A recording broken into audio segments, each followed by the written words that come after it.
So I was having a conversation with somebody about The Last Jedi. And, where I don't agree with the fuel plot and, you know, running out of gas and how long it takes to get to Canto Bight and back and how, you know, everything can get to, you can get anywhere in the galaxy in 6 hours. That aside, that's a small plot point that kind of doesn't make the movie work, but in A New Hope, so too does, hey, we got away from the Death Star, and Leia says, nah, they're tracking us, it's the only explanation. You know, they kidnapped me, blew up my planet, and tortured me to get the location of my hidden rebel base. I know for a fact they're tracking us. Let's fly to the rebel base. And then they're like, oh man, here comes the Death Star, they're going to blow us up. No shit, you just flew right to it and led them to it. The thing you got tortured for, the thing you let them blow your planet up for, you just gave away willingly. Completely makes no sense. So plots that make no friggin' sense are a part of Star Wars. And if you have trouble with that, then, you know, maybe you don't watch these movies as closely as you think you do. So there's no bigger plot error than A New Hope. And if you can get over that hurdle mentally, then Last Jedi shouldn't bother you. But the sticking point was always Luke. You know, they had brought up Sam Witwer's conversation about Luke and how that isn't what he would do. And I'll be perfectly honest with you, I always thought that's exactly what Luke would do. Like, when I watched The Last Jedi, the reason I liked it so much was it was the first time that I saw Luke Skywalker, and I said to myself, that is exactly correct. That's what Luke Skywalker would be. That is a fully three-dimensional, fleshed-out character, and not a naive, one-dimensional, archetypical hero. I never really cared for Luke Skywalker after I was about 9 years old. I always felt he was a very one-dimensional, basic, flat character. He was very naive, and he was written that way. You know, it was something that you could get away with in the 70s and the 80s that just doesn't really hold up in the 2020s and things like that, where it's like, your hero's got to be a little more real. You know, I call Luke like the world's oldest virgin. You know, his facial expression is always, you know, he's just so naive. But let's take a look at The Last Jedi and that depiction of Luke. My argument that is 100% what I thought. Luke went into hiding and, you know, decided, I'm going to be exiled, self-exile, because I failed. They said that's very out of character. Well, let's take a look at the other two Jedi we met in the OT. We meet Obi-Wan, who's gone into self-imposed exile after failing to raise Anakin to be a proper Jedi. In his failure, he, you know, excommunicated himself and went into hiding. Let's look at Yoda. After failing to kill the Emperor, instead of staying in the fight and helping, he fucks off and goes and hides on a planet alone by himself until somebody comes and finds him and doesn't get involved between the rest of what the world's doing because he failed, so he just stops. So that's pretty on point for Star Wars. You F up and you go into exile, because apparently the Jedi can't take an L like a champ. You know, they don't double down and be like, oh, I'm coming back stronger than ever. They take an L and they piss off. So that's very Jedi. So Luke does that. But their argument was that Luke would never raise a saber against his nephew. It's an interesting point, and I'm not really sure what they base that on. So, Luke fought Vader not knowing he was his dad in Empire. Then he finds out he's his dad, and he says, I'm not going to fight my dad. You know, it's my dad. You know, and he starts to feel a love that he never knew, a potential there, the father figure I never knew. He's out there. I can save him. He wants to save his dad right up until he picks up his lightsaber and tries to whack him. Because remember, he says, oh, maybe I'll talk to your sister then. And then Luke's like, no. And then he goes after him and cuts his damn hand off. Well, that's a pretty interesting 180 from somebody who said, I will not fight you 5 seconds ago. You know, what made him do that? What made him go from, I am a pacifist, I will not fight you, father, I love you, to, I'm going to cut your fucking hand off? How'd that happen? Well, fear of loss. Luke is strong with the Force. But so too, he is strong with his sense of attachment to his family, in particular Leia in this case. So when Vader messed with Leia and said, you might lose her, flips the switch, gets imbued with dark side ability, and then immediately goes into berserker mode. And the Emperor saw him do that and was like, that's how you get him. Because remember, the Emperor's looking for an able-bodied person to jump into and take over. We know that now, but so the Emperor clocks that, right? Now, when I was watching the original trilogy, I did always think Snoke was Palpatine in some way, like Palpatine's energy jumped into him or something, you know, kind of like a throwback to the books of the extended universe and whatnot. But I assume Snoke was Palpatine in some way. I like the fact that they finally just full on did Palpatine, but I assume Snoke was Palpatine. Otherwise, where the fuck did this guy come from? You know, it was either he was Plagueis or he was Palpatine. Like, those were the only two things in my mind that made sense. So I'm glad they went that way. But so let's say Snoke's doing the same thing. How do I get one of those two? Because Ben Solo's really strong, Luke's really strong. How do I get Luke, or how do I get Ben Solo? So he starts manipulating Ben Solo, thinking I can maybe get him turned and I'll get him. Or Luke, through fear of loss, might flip shit and go to the dark side. So let's take a look at that moment. So Luke's got this burden on him. I got to rebuild the Jedi. I got to rebuild the Jedi Empire. I got to bring them back. They're bringing back the old Republic into the new Republic, so I got to bring back the old Jedi into the new Jedi. He feels the burden that others laid upon him. You know, Yoda's words weigh heavily on him. You are the last of the Jedi. Well, my responsibility is to not be that. But he does not know that he can do that. He maybe has a little bit of imposter syndrome. Like, all right, well, I mean, everybody's looking at me like I'm the Jedi Master, right? That's what Rian Johnson had written in, that Luke was kind of suffering from imposter syndrome. He never really felt like he earned that title. Even in the Thrawn books, they flesh that out. That he's a little bit of imposter syndrome, like, yeah, I'm the Jedi, but I kind of don't know what I'm doing. And then he talks to Sabayoth and all that crap. So, you know, so Luke is going out, collecting all the relics and things, trying to get himself, like, in a place where he could have a new school. He puts all this effort into it, and then he starts it, and he's building it up, and it's great, and then he inherits his nephew, and it's like, now he's attached to the school. He's attached to his nephew. He feels that bond of family. And then he gets a vision of losing that. And in one brief moment, he sees and feels that loss. And we know from Jedi, that's what trickles into his mind and flips the dark side switch in him, because he does have that ability. He's had that ever since Legends. I mean, back into the books, when we get an evil Luke Skywalker, we know that that's a thing. You know, we've even seen it in the Dark Horse comics with Quinlan Vos. Once a little bit of that dark side gets in you, it flips. It flips you.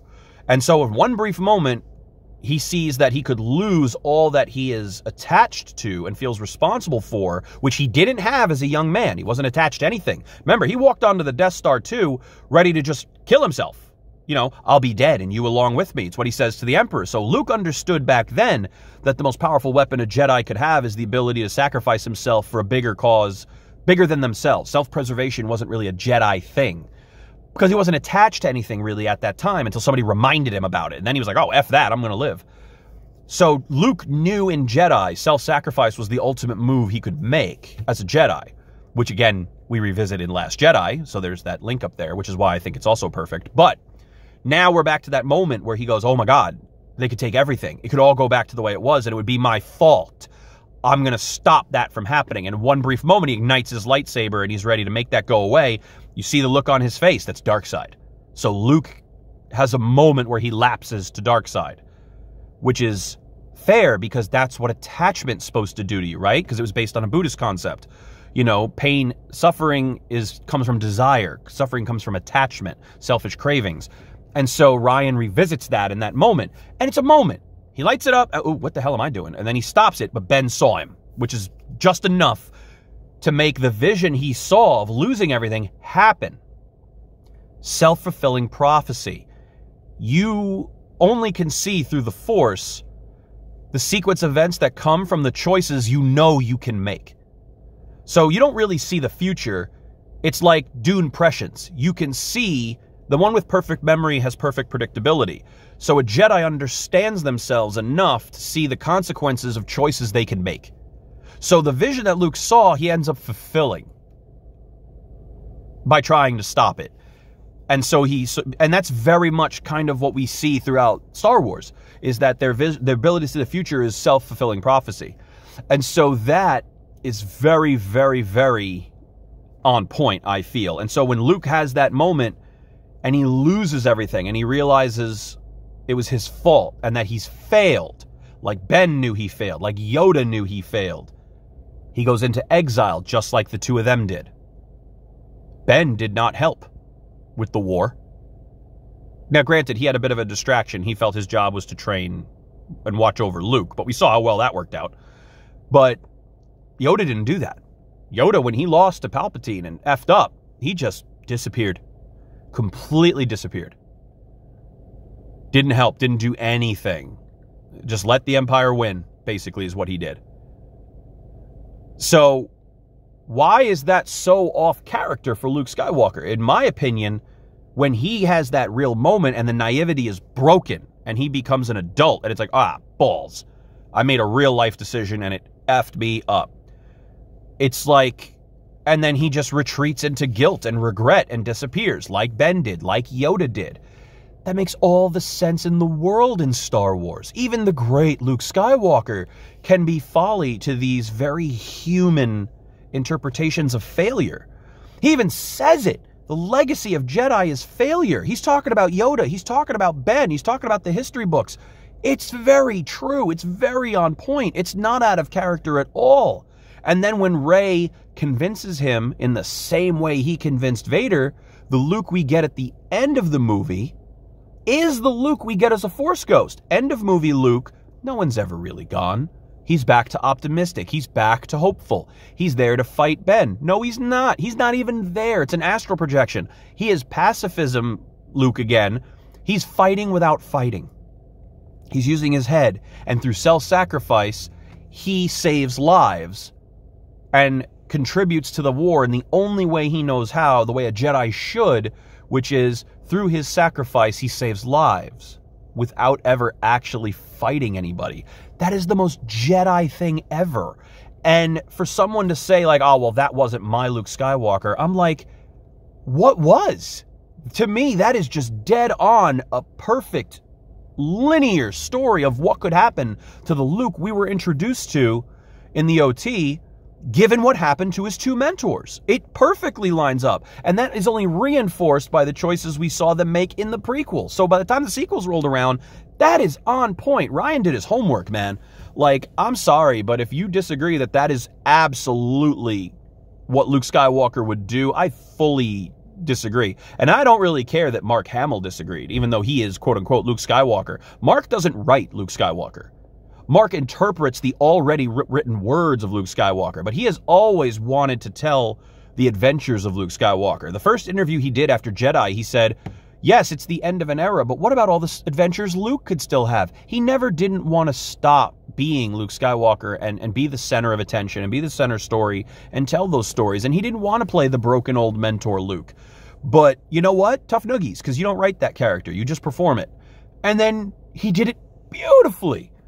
And, yeah, you know, I saw the interviews and all that. He says, yeah, I fundamentally disagree with everything you've done. I didn't. I really saw eye to eye with Rian Johnson on that. I said, dude, that is Luke Skywalker. That is the perfect story. That is history repeating itself. That is the same mistake of Ben, the same mistake of Yoda, the same mistake of Luke. It is this cycle letting you know that it's really the Jedi philosophy.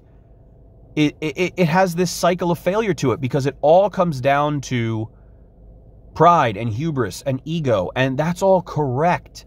Like, and so for me, like when I watched Last Jedi, you know, it just was characterization at its highest level. Absolutely, that is Luke Skywalker. I 100% agree. It was the most enjoyable version of Luke I've ever seen. It made me love all of Luke Skywalker even more, going all the way back to the OT, because now I know his path. It reinforces what I felt was a very naive character, because you know that he's going to come to an aha moment at some point in his life. And then JJ did such a great job of showing, well, once you break out of that, we only saw him at the last like 10 minutes of the movie where he's broken out of it, Luke Skywalker, and he's back and doing his thing. Well, what does he really look like? What does real Jedi Master Luke Skywalker look like after he's broken out of that?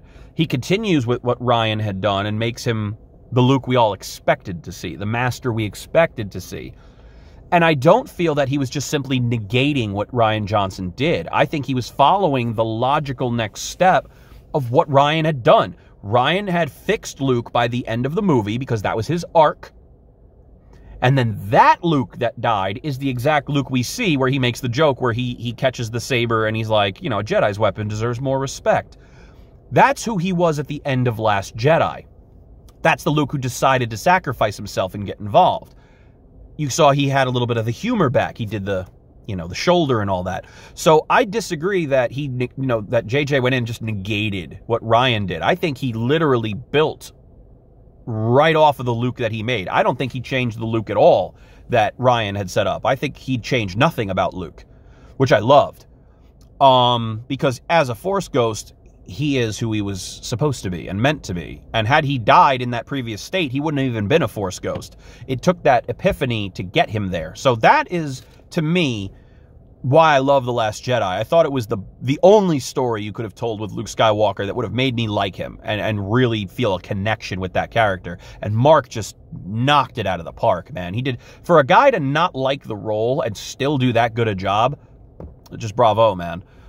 Having said that, I really also loved what they did with Rey and Kylo. You know, I thought that was so interesting and turned everything on its head. I love that every expectation I had got turned on its head in that movie. And so but really it's the characterization of those two, their journey, their hatred turning into a bond, and then that later got fleshed out as a dyad and whatnot. I loved that whole aspect of it.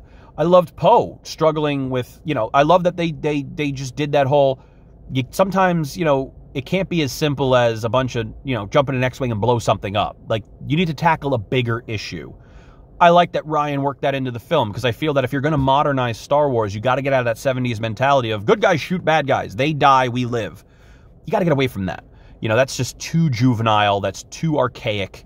That's not the way the world works. You know, everybody you kill is somebody. There's, you know, it's not Top Gun Maverick where the nameless bad guys with no faces were killed and we're going to high five about it. There needs to be a consequence. There needs to be a price tag when you kill somebody. These need to be people that you see and you know and you learn about, and then when they're gone, there's a bit of weight to them being gone. They're not just faceless stormtroopers. That's why they got turned into droids in the prequels. There was no consequences for killing a droid. So I do like all of that, what Rian did. Back to the plot. Slow-moving dipping mechanism? Yeah, whatever. It is what it is. You know, I mean, like I said, if we're going to start picking apart Star Wars plots, we're going to tear apart every single movie. With the exception of Empire. I think there really isn't much of a plot hole in Empire, but all the other movies have major plot holes. Far bigger than Last Jedi had. But I think the difference is, if you already decided you weren't going to like Last Jedi, you can use the plot hole as an excuse to say you didn't like it. Whereas with the other movies, the plot hole you will ignore because you've decided you like it and you will forgive it. That I find hypocritical. So I'm not going to sit here and say that Last Jedi was a perfect movie by any means, but it was one of my favorites because in terms of storytelling, in terms of the characters, I thought Rian nailed those characters better than anybody who has ever put pen to paper, including George. Because as good as George is as a big, grand thinker, when it comes to the minutia of actually writing a screenplay, I do not think he's that good at it. I do think that he is a dreamer and he's big picture and he's, you know, revolutionary and a genius on that level. But when it comes to actually penning the script, you know, they all say it. George, these words can be spoken, not written. I don't think he peoples well, and so he doesn't understand how to write peopling, whereas a Rian Johnson does. Whereas, you know, Larry Kasdan does. You know, Chris Terrio is not my favorite writer, but I think it's very hit or miss. Sometimes he writes stuff I like, and sometimes he doesn't. In terms of the dialogue in Rise of Skywalker, I loved the dialogue. I thought he did a great job with the dialogue, despite what Screen Crush likes to make fun of. I disagree completely with him. I think it's a fantastic set of dialogue. But I grew up like on Whedon stuff, so I like Whedon's dialogue and things like that.